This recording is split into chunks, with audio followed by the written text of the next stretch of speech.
জয় মা কামাখ্যার জয়। মা কামাখ্যার নাম নিয়ে আজকের ব্লগটা শুরু করলাম। গৌহাটি শহরে নীলাচল পাহাড়ে আমাদের এই মা কামাখ্যার মন্দির অবস্থিত। আর আমার মনে হয় আমি খুব ভাগ্যবান যে আমি মায়ের মন্দিরের পাশেই থাকি। আমার বাড়ি থেকে মন্দির যেতে প্রায় 10 থেকে 15 মিনিট লাগে। তাই বলে আমি কিন্তু সব সময় যেতে পারি না। ওই যে কথায় আছে না, মা যদি না টানে তবে কেউই যেতে পারে না মার কাছে। যাই হোক, আমিও অনেক দিন পর গেলাম, মানে মা আমাকে টানলো তাই যেতে পারলাম মন্দিরে। আর কর্তামশাই প্রায় 1.5 বছর পর।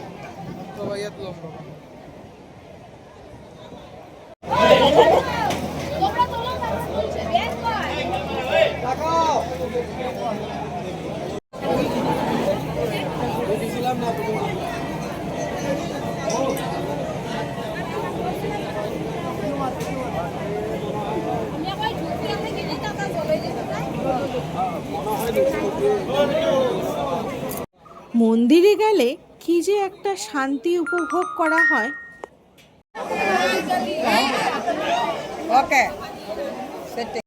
আজ ভালো করে পুজো দিয়ে মার সেবা করে তাই মার মন্দির থেকে আজ অন্ন সেবা করে গেলাম।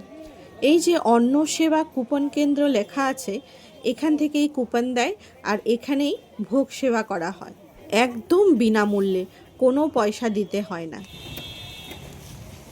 ভোগ খেয়ে মা কামাখ্যার অন্নভোগ সেবা করে আমরা এখন ভুবনেশ্বরে দিয়ে যাব। পরে আসলে 30 বছর 35 বছর। ভুবনেশ্বর পাহাড়ের উপর মন্দিরের পেছন দিকটা, মানে এই ভিউ পয়েন্টটাতে এত সুন্দর ওয়েদার থাকে সব সময়, মনে হয় শরীর মন সব শান্তি হয়ে যায়।